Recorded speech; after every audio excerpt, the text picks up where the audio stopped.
Hi, guys, and welcome back. My name is Stella. I am broadcasting from Quebec, Canada.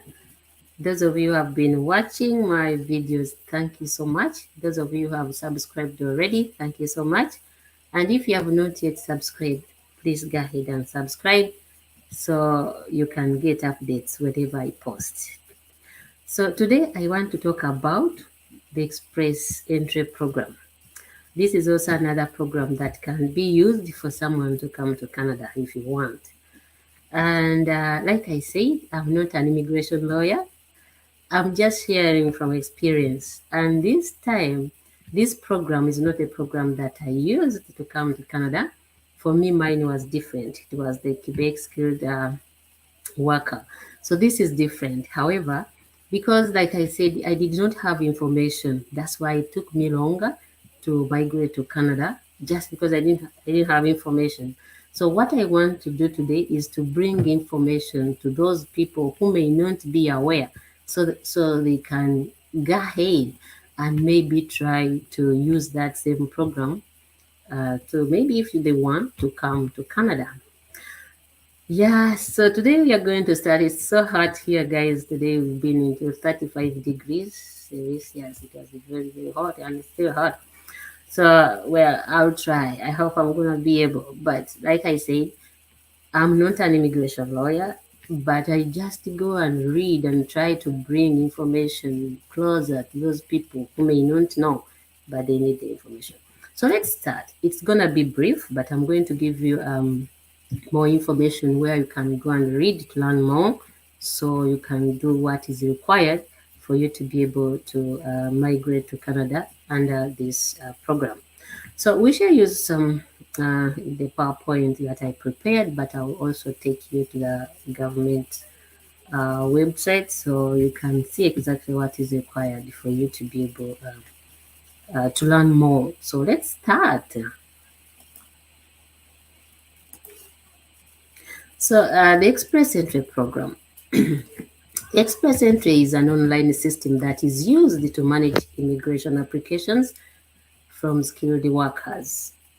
And this Express Entry manages applications from three immigration programs. The first one is the Federal Skilled Trades Program. This is for skilled workers who are qualified in a skilled trade and must have a valid job offer or a certificate of qualification. So for you to manage to be allowed to come to Canada under this program, you need to have a job offer. So for me, when I looked at this one, I realized that maybe it's gonna be harder for people, especially from my country or people from Africa, people who are not here. People have been migrating here under this program, but it's like a little difficult as far as I'm concerned. This is just what my thinking, but I know people who have come under this program. It depends on how hard you're gonna work so you can get a job offer and you come under that program. And you'll go ahead and read more since you know that such a program exists. Read more so you can learn more and see whether you qualify. The second program is the Canadian Experience Class. This is for skilled workers who have Canadian work experience, and the work experience must have been gained in 3 years before you apply. I just forgot before you apply. So this is basically for people who have lived here before. So if you haven't been here before, probably you don't have that work experience. So you must have been here, you must have worked here for you to qualify. And I know if you live here, you know the process. So this is not what I'm gonna spend a lot of time on, because I know people who live here, people might qualify, they have all the information regarding this. So the program that I saw that might benefit many people is the Federal Skilled Work Program. I have seen many people who have come here under this program. Some of them have done this by themselves, and most of them have employed a lawyer. Like I said, for me, when I was coming here, I had a lawyer. So that is what I'm going to recommend, because I never worked so much. I never tried to scratch my head to find out what's going to happen tomorrow. What am I supposed to do? Because you employ a lawyer, they're going to know exactly what is happening. They know what is required. This is the work they do. Every day they wake up to do that. They know updates, what has been changed, what you need to do. So for me, that's what I recommend. However, that's your choice. You can do it by yourself. You can do the way you want. So this federal skilled work program, when workers are being chosen, they base on three major requirements that someone must have. They look at skilled work experience, they look at language ability, they also look at your education. Then, after they're going to look at the application, your application is going to be assessed based on 6 selection factors. You must earn 67 points out of 100 to qualify for the program. So this is as far as this program is concerned.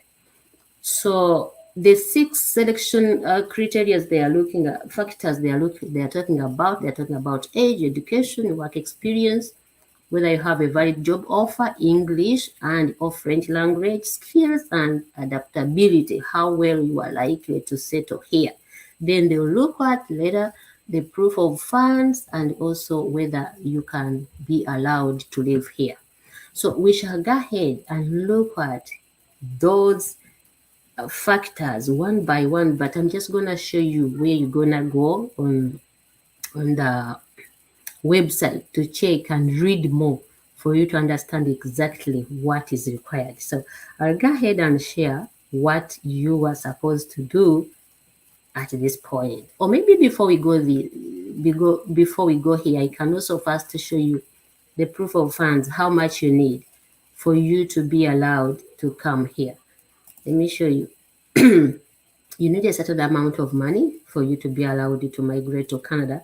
And also you must know that once you enter in through via this program, you should not think about living in Quebec, because Quebec has its own way of selecting workers. So at least when you think about this program, you might also know that you will not be allowed to live in Quebec, because Quebec does not select people via this program. They have their own program.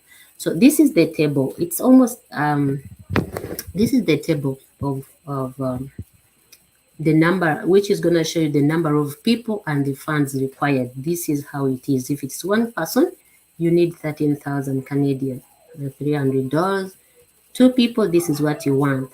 And if you are 7, this is the amount you need for you to be allowed to come here. And more than 7, each additional family member, you are required to add $3,586 as of today. That is what is at the website right now.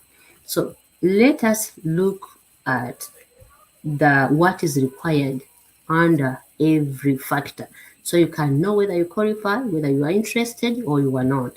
I will go ahead and share that page. Just give me a second.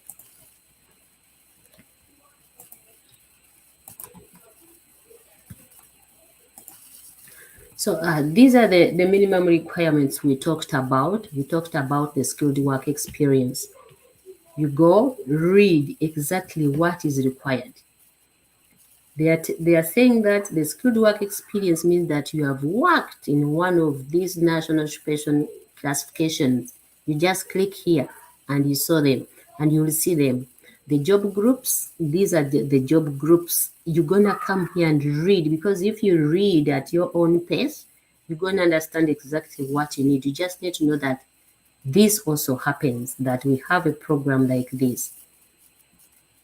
This is what you want. Regarding part-time, they are saying that your skilled work experience must be paid work, including paid wages and commission. That is what they are taking as part-time work experience.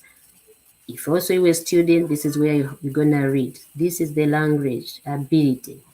They are saying that you must read here regarding the language. I'm going to go, and if, for example, you went here, they're going to show you, you just click here, they're going to show you the test, how much you're supposed to earn, how many points you need to earn from every test for you to qualify. Regarding education, if you are not Canadian, if you went to school in Canada, you must have a certificate, diploma, a degree, but this is for people who went in Canada. But if you are abroad, you need to make sure that you do an assessment of your certificates to make sure that that your education is equal to a completed certificate, diploma, or degree from Canada. So this is the proof of funds I was talking about. So let us talk. These were the first three requirements they look at, but let's also look at the selection factors here. The age, education, work experience, and everything. They come here and tell you exactly what they want.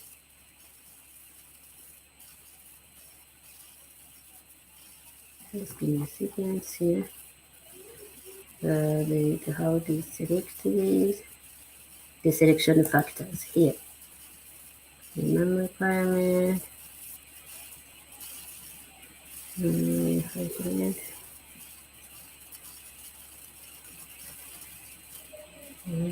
variety.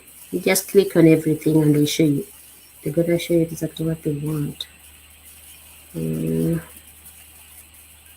This is the language ability. This is what you want. This is what you're gonna look at.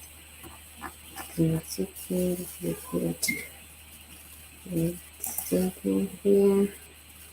There's something I saw that I needed to share because I saw about age and it was interesting because this time even someone who is 47 at least gets a point. Selection factors. Age. This one here. This is what I was looking for. The selection factor point grid here. Very interesting. They are saying that under language, at least a maximum of 28 points, but this is what they are saying. You need 6 if your level is 9 or higher. You need speaking 6, listening 6, everything. This is how they are grading. This is how they are rewarding points. So you come back here, read at your own pace so that you can understand. Education, the maximum is 25 points. Of course, the higher you're educated, the more points you get.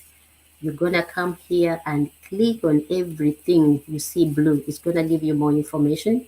Work experience, they are giving you 15 points, and this is how they are gonna give you experience. Max, if you have more six or more years, you get 15, so you maximize. But if it's 1 year, you get this. This is what I was looking for, more interesting, because in Quebec, once you are 43, you don't get any point under age. But I see here 18 to 35, you get 12, all the points. But at least people still get points even when they are 46, at least you get 1. But Quebec, at 43, you get 0, right? Yeah, you start getting 0 from 43. But even if you are 45 here, you have 2. So what you have to do in this case, if you are maybe 46, you are likely to qualify. So what you have to do, just look at factors where you have control, like the language, like the education, things like that. You can go and do more certificates so you can add on the education you have so you can get more points and maximize all the points. So this is it regarding this express program. Like I said, I'm not an expert in this area, but I saw that this information, if someone went on the website and read, would understand and probably be able to migrate here. If you have arranged employment, it is difficult sometimes to get it, but just in case you have it, you have 10 points here. And also adaptability, if you have family here, or you can still get 10 points. But these are things majority of people maybe don't have. Majority of the people who have been coming here, they haven't got marks here. Even me, I never got any point here. I didn't have any point here. So I tried to maximize where I had control. So you can get as more points as you can. So otherwise, guys, this is what I can say regarding the express entry. Many people have migrated here under this program. So make sure you go back to that website. All the information is there. But I always advise that for me, if it wasn't the lawyer, maybe I'm not smart. But let me tell you, the moment you make a mistake in these things, that's when you know that this is when you'll know that I was smarter than what you would think. Because you make a mistake, one like this, they're gonna return your documents. Imagine they looked at your documents after a year, and maybe you were 46 and you were earning a point underage, you're getting a point, and now you're gonna be 47 and you get zero, and you lose, and that's the end of it. What about if I invest enough money? I just take this as a big investment. That is if you want. Because if you are serious about what you're doing, you have to be serious about it. Put in the money. This is an investment. This is something very important for you. Give a lawyer the money. It's not too much money. And they're going to be able to see all the mistakes before you lose time and the opportunity, because you are likely to lose it if you try to save the money. And that money might not even help you, because maximum they can ask is $3,000. How much is that? If you wanted your child, maybe the reason for you to come here was because you needed to have your children here so they can have good education. Now, you've saved the $3,000. Are you going to be able to pay the tuition here with $3,000? Please. Some of these savings don't make so much like sense for me. Like I wouldn't save the 3,000. I would give the lawyer. So guys, I don't work for any lawyer. I just advise like that because I think it is easy to make a mistake. However, there are people who are very smart and they are very careful. They cannot make a mistake. Go ahead and do it by yourself. Guys, thank you so much for listening. And what I would say today is that please, good luck, and thank you so much for subscribing. Have a good day, and please go back to the website and read more, learn more. Thank you. Bye for now.